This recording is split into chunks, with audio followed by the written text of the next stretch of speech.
सभेला एकही माणूस नाही आणि सभा संपूर्णपणे फेल।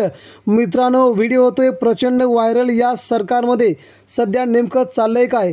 महायुतीसह देवेंद्र फडणवीस, अजितदादा पवार, मुख्यमंत्री एकनाथ शिंदेंच्या सभांना लोकांची गर्दी जमेना। नेमका आज बारामतीमधील दादांच्या सभेचा व्हिडिओ सध्या होतोय महाराष्ट्रात प्रचंड व्हायरल। नेमका काय सांगतोय हा व्हिडिओ? मित्रांनो, आपण व्हिडिओ शेवटपर्यंत बघूया।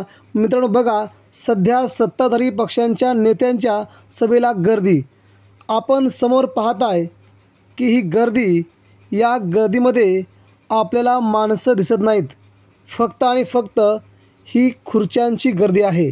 मित्रांनो, आज जनसन्मान योजना या अंतर्गत महाराष्ट्राचे उपमुख्यमंत्री अजितदादा पवार हे आज बारामती दौऱ्यावरती होते, मात्र लोकांनी सभेकडे पूर्णपणे पाठ फिरवल्याचे चित्र आहे।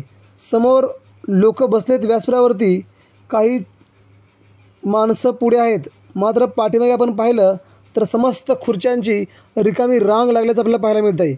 यामुळे महाराष्ट्रात सध्या सत्तांतर होणार हे आता फिक्स झालं आहे आणि सरकारविरोधात जो राग आहे तो आता या सभांच्या माध्यमातून बाहेर येताना दिसतो आहे।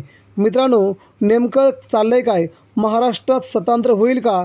अजितदादा पवार, देवेंद्र फडणवीस, मुख्यमंत्री श्री एकनाथ शिंदे यांच्यावरती लोक नाराज आहेत का? आपल्याला काय वाटतंय? आपल्या प्रतिक्रिया आमच्यापर्यंत पोहोचवा। धन्यवाद।